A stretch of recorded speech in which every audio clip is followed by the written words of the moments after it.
اگر آپ بھی اس ٹوٹکے کے بارے میں جاننا چاہتے ہو تو ویڈیو کو آخر تک ضرور دیکھنا۔ اگر آپ کو بھی بلغم کا مسئلہ ہے تو کبھی بھی سر میں ٹوٹی ہوئی کنگھی مت پھیریں، اس سے بلغم کا مسئلہ بڑھ جاتا ہے۔ کھانے سے قبل اگر ایک گلاس پانی پی لیا جائے تو کھانے میں موجود مسالے آپ کے معدے پر برا اثر نہیں کریں گے۔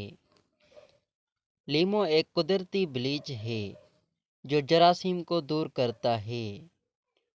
لوہے کی اشیاء کو چمکانے کے لیے نمک کو آدھے لیمو میں چھڑک دیں، اس لیمو کے ذریعے تانبے اور پیتل کو چمکا لیں۔ نیند نہ آنے پر خشخاش کا تیل کان پر مل لیں۔ 2 تازہ ٹماٹر آپ کے جسمانی ضرورتوں کے لیے کافی ہیں۔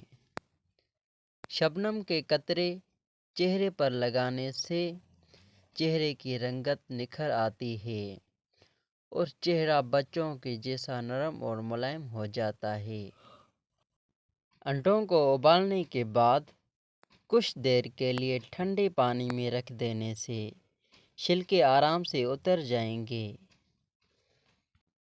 کھانے کے بعد چھوٹی آدھی بیج سونف کھا لینے سے آنکھوں کی روشنی بڑھ جاتی ہے۔ 12 منٹ ہنس لینا بدن کے لیے اتنا فائدہ مند ہے جتنا کہ 2 گھنٹے سو لینا۔ مزید اچھی ویڈیو دیکھنے کے لیے چینل کو سبسکرائب کریں۔ نمک اور شہد سے دانت صاف کرنے سے دانت چمک جائیں گے۔ سستی بالکل اس طرح لوگوں کو ہلاک کر دیتی ہے جیسے کہ سگریٹ کا نشہ۔ کٹا ہوا لیمو فریج میں رکھنے سے کسی قسم کی بدبو نہیں پھیلے گی۔ نابینا لوگ ہماری طرح خواب نہیں دیکھتے۔ میٹھے کی سبزی بنا کر کھانے سے سر کا درد جاتا رہے گا۔ دانت ٹوٹ جانے کی صورت میں 1 ٹماٹر کا رس دانت کی جگہ پر لگا دینے سے دانت نیا نکل آئے گا۔